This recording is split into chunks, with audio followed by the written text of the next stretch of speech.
Hello বন্ধুরা, কেমন আছেন সবাই? আশা করি ভালো আছেন। আজকে আবার একটা নতুন ভিডিও নিয়ে চলে এসেছি। আশা করি থাম্বনেল দেখে বুঝতে পারছেন যে আজকের ভিডিওটা কি। হ্যাঁ বন্ধু, সত্যিই তাই। আ যদি 40% অ্যাকুরেসি আপনার হয়, মানে ১০ টা ট্রেডের মধ্যে যদি আপনার ৪ টে মোটামুটি আপনার যদি ট্রেড ঠিক হয়, তাহলে আপনি প্রফিটেবল হতে পারবেন। সেটা কি করে হবেন, কেমন করে হবেন সেইটা নিয়েই আজকের ভিডিও। ঠিক আছে? আ আর হচ্ছে কথা হচ্ছে যে এই যে আজকের যে ভিডিওটা বানাচ্ছি এটা হচ্ছে ইন্ট্রাডে যারা ট্রেড করে, যারা অপশনস ফিউচার করে তাদের জন্য বেশি মানে বেশি প্রযোজ্য। মানে আর সুইং ট্রেডিং এর জন্য বা ইনভেস্টর জন্যও ঠিক আছে। কিন্তু যারা ইন্ট্রাডে অপশন ফিউচার করেন তাদের জন্য বেশি প্রযোজ্য। ঠিক আছে? সে যাই হোক, ভিডিওটা খুব সুন্দর হবে। আ যদি ভালো লাগে তাহলে লাইক করবেন, শেয়ার করবেন, আমার চ্যানেলটা সাবস্ক্রাইব করবেন। পাশে থাকা বেল আইকন দাবাবেন যাতে কোনো ভিডিও, কোনো আপডেট যদি আমি দিই ফার্স্ট এ আপনার কাছে পৌঁছে যায়। কথা হচ্ছে যে আ আমরা 40% অ্যাকুরেসি হলে, মানে আমি আগের দিন একটা ভিডিও করেছিলাম রিস্ক টু রিওয়ার্ড নিয়ে। আ যে ভিডিওটা করেছিলাম সেই ভিডিওতে বলেছিলাম যে 70% আপনার অ্যাকুরেসি হতে হবে এবং 1:2 মিনিমাম আপনাকে আ উম রিস্ক রিওয়ার্ড মেইনটেইন করে চলতে হবে। এইবার কথা হচ্ছে তাহলেই কি আপনি প্রফিটেবল হতে পারবেন? আ না হলে কি পারবেন না? ঠিক আছে? সেইটা নিয়েই বলবো। সেই আজকেও মোটামুটি রিস্ক রিওয়ার্ড নিয়েই একটা ভিডিও হচ্ছে। ঠিক আছে? রিস্ক রিওয়ার্ড নিয়েই ভিডিও হচ্ছে। আমি আগের দিন বলেছিলাম যে 70% যদি অ্যাকুরেসি হয়, 1:2 যদি আপনি রিস্ক রিওয়ার্ড মেইনটেইন করে চলেন তাহলে আপনার প্রফিটেবল হওয়ার সম্ভাবনা আছে, তা না হলে নেই। কিন্তু এখানে একটা ব্যাপার হচ্ছে, শেয়ার মার্কেটে কোয়ান্টিটি, কোয়ান্টিটি কিন্তু একটা বড় পয়েন্ট। যেমন risk management, risk reward, position sizing, এরকম প্রত্যেকটা জিনিসেরই যেন একেকটা ট্রেডের উপরে মানে পার্সেন্টেজ আছে যে এত পার্সেন্ট, মানে এটাতেই এত পার্সেন্ট আপনার প্রফিটেবল হওয়ার সম্ভাবনা, এটাতে এত পার্সেন্ট প্রফিট হওয়ার সম্ভাবনা সব মিলিয়েই 100% বা 90% হয়।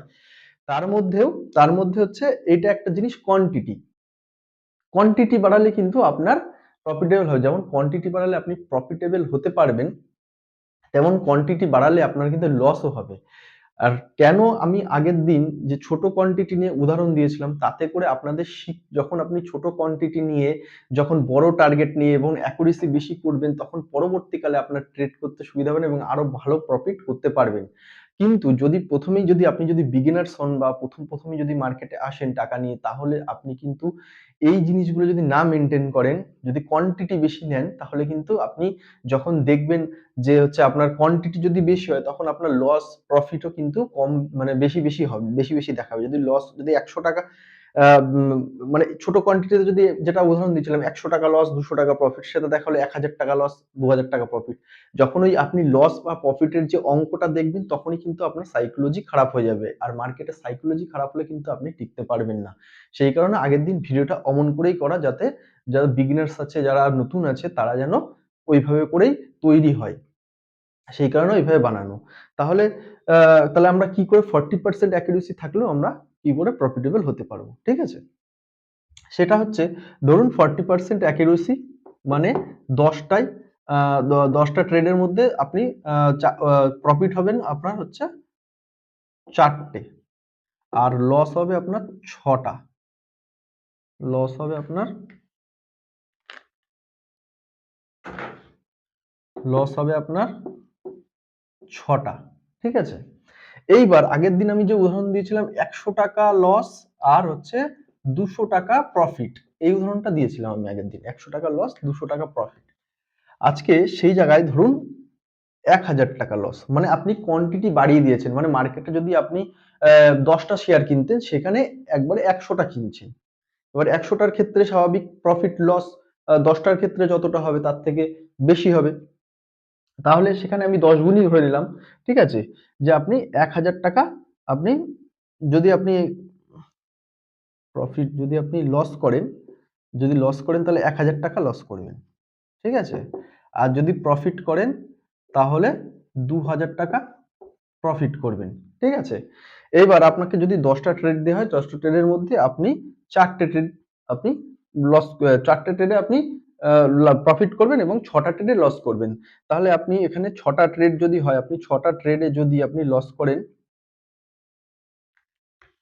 6টা ট্রেড যদি আপনাকে করতে 6টা ট্রেডে লস করলেন 6 ইন্টু 1000, তাহলে আপনি কত লস করলেন? 6000 টাকা লস করলেন। ঠিক আছে?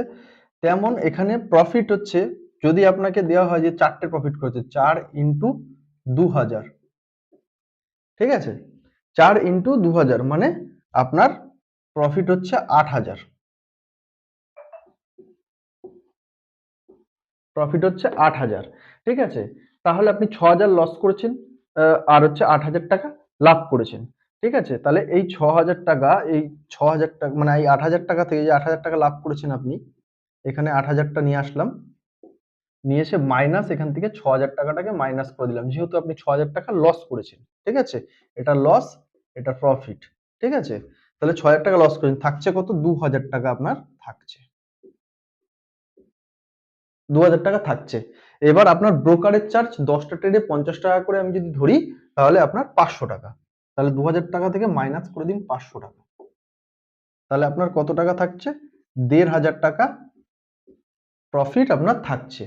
তাহলে আপনার 40% অ্যাকুরেসিতেও কিন্তু 1500 টাকা প্রফিট থাকছে। সেক্ষেত্রে আপনার কি করতে হচ্ছে? কোয়ান্টিটি বাড়াতে হচ্ছে, এবং কোয়ান্টিটি আপনাকে বাড়াতে গেলে ভালো করে আপনার সাইকোলজি স্ট্রং করতে হবে, তারপরে আপনি কোয়ান্টিটি বাড়াবেন। না হলে কিন্তু কোয়ান্টিটি বাড়ালে আপনার লসের সম্ভাবনা অনেক বেশি, কারণ আপনি যখনই বেশি লস দেখবেন, বেশি প্রফিট দেখবেন, আপনার কিন্তু সাইকোলজি ঠিক থাকবে না, ঠিক আছে?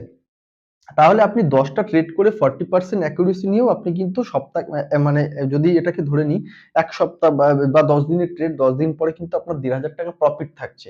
এবার এই প্রফিটটাই যদি 50% অ্যাকুরেসি হয়ে যায়, যদি আপনি একটুখানি দেখেন, আপনি যখন এমনি যারা ট্রেড করে তাদের কিন্তু আস্তে আস্তে আস্তে আস্তে 60% 70% ও কিন্তু অ্যাকুরেসি চলে আসে। এবার যারা নতুন তারা তো 60 পারবে না, তারা কিন্তু 30-40 করতে পারবে একটু জানার পরে, 30-40 করতে পারবে, তাহলে 40 তে আসলেও আপনার কিন্তু প্রফিট চলে আসছে। এবার এখানে একটা জিনিস আপনার কিন্তু প্রত্যেক দিন একটা জিনিস মাথায় রাখতে হবে, যে কোনো একটা ট্রেড করবেন, ওভার ট্রেডিং করলে কিন্তু লস হলে কিন্তু উল্টে প্রচুর লস হয়ে যাবে। একটা ট্রেড করবেন, তাহলে কিন্তু আপনার এইটা কাজ করবে ভালো, ঠিক আছে? এর পরেরটা হচ্ছে, যদি আপনি 50% অ্যাকুরেসি নেন, তাহলে আপনার কি হচ্ছে? 50% অ্যাকুরেসি নিলে তাহলে আপনি 5টা ট্রেডে লস করছেন হচ্ছে 5000 টাকা। 5000 টাকা আপনি লস করছেন, এবং প্রফিট করছেন আপনি 5 দুগুনি 10,000 টাকা। ঠিক আছে? 5টা ট্রেডে প্রফিট করছেন আপনি 10,000 টাকা, 5টা ট্রেডে লস করছেন 5,000 টাকা। তাহলে এই 10,000 টাকাটাকে এখানে নিয়ে আসলাম। 10,000 টাকা আপনি হচ্ছে প্রফিট করলেন, মাইনাস 5,000 টাকা মাইনাস হয়ে গেল। 5,000 টাকা মাইনাস, তাহলে কিন্তু আপনার কিন্তু 5,000 টাকা থাকছে। 5,000 টাকা থাকছে। এখান থেকে ব্রোকারেজ 10টা ট্রেডের 500 টাকা মাইনাস করে দিন, থাকছে কত? 4,500 টাকা। মানে আপনি একটুখানি দেখুন, শুধুমাত্র 40 থেকে 50% অ্যাকুরেসি, মানে 10টা ট্রেডের মধ্যে 4টে ট্রেড আপনি যখনই করছেন, যদি প্রফিটেবল হন, তাহলে আপনার 1,500 টাকা প্রফিট থাকছে। আর যখনই 5টা ট্রেড আপনার প্রফিট হয়ে যাচ্ছে, একেবারে কিন্তু দেখুন 4,500 টাকা প্রফিট হয়ে যাচ্ছে। ঠিক আছে? বুঝতে হবে যে যদি অ্যাকুরেসি আপনার ঠিকঠাক থাকে, ঠিকঠাক বাড়ে, তাহলে কিন্তু আপনার প্রফিট কিন্তু খুব ভালো হবে, এবং কোয়ান্টিটি আপনার বেশি নিয়ে কাজ করতে হবে। তাহলে ব্রোকারেজ চার্জটা আপনার মানে পুষিয়ে যাবে। এটাই বলার ছিল যে 40% যদি অ্যাকুরেসি হয়, তাহলেও কিন্তু আপনি প্রফিটেবল হতে পারবেন। দিনে একটা ট্রেড করবেন, সে স্টকে করুন, অপশনস ফিউচারে যেটাই করুন না কেন, একটা ট্রেড করুন, এবং কোয়ান্টিটি একটু বেশি রেখে করুন, এবং লস প্রফিট যেটা হচ্ছে রিস্ক রিওয়ার্ড 1:2। আচ্ছা, আরেকটা জিনিস, এটা কিন্তু 1:2 অনুপাতে দেখালাম, মানে 1:2 ইয়েতে দেখালাম, হ্যাঁ? রিস্ক রিওয়ার্ডে দেখালাম। কিন্তু এটা যদি 1:3 হয়, তাহলে আরো বেশি হয়ে যাবে। ঠিক আছে? এটা শুধুমাত্র 1:2 রিস্ক রিওয়ার্ডে দেখালাম। ঠিক আছে? তা এটাই হচ্ছে কথা, যে যদি আপনি ট্রেড করেন, তাহলে 1:2 রিস্ক রিওয়ার্ড নিয়ে করবেন, এবং 40-50% আপনার অ্যাকুরেসি হলেও হবে, কোয়ান্টিটি আপনার বাড়াতে হবে, কিন্তু দিনে একটা ট্রেড করবেন, রুলস রেগুলেশন মেনটেন করে করবেন, তাহলে কিন্তু আপনি প্রফিটেবল হতে পারবেন। যাই হোক, আশা করছি একটা ভালো কিছু দিতে পারলাম। যদি কিছু শিখে থাকেন বা জেনে থাকেন, যদি ভালো লাগে থাকে, তাহলে চ্যানেলটাকে সাবস্ক্রাইব করবেন, পাশে থাকবেন। নমস্কার, আজকে এই পর্যন্ত। আবার একটা পরবর্তী ভিডিও নিয়ে দেখা হচ্ছে একটা অন্যরকম সাসপেন্স নিয়ে। নমস্কার।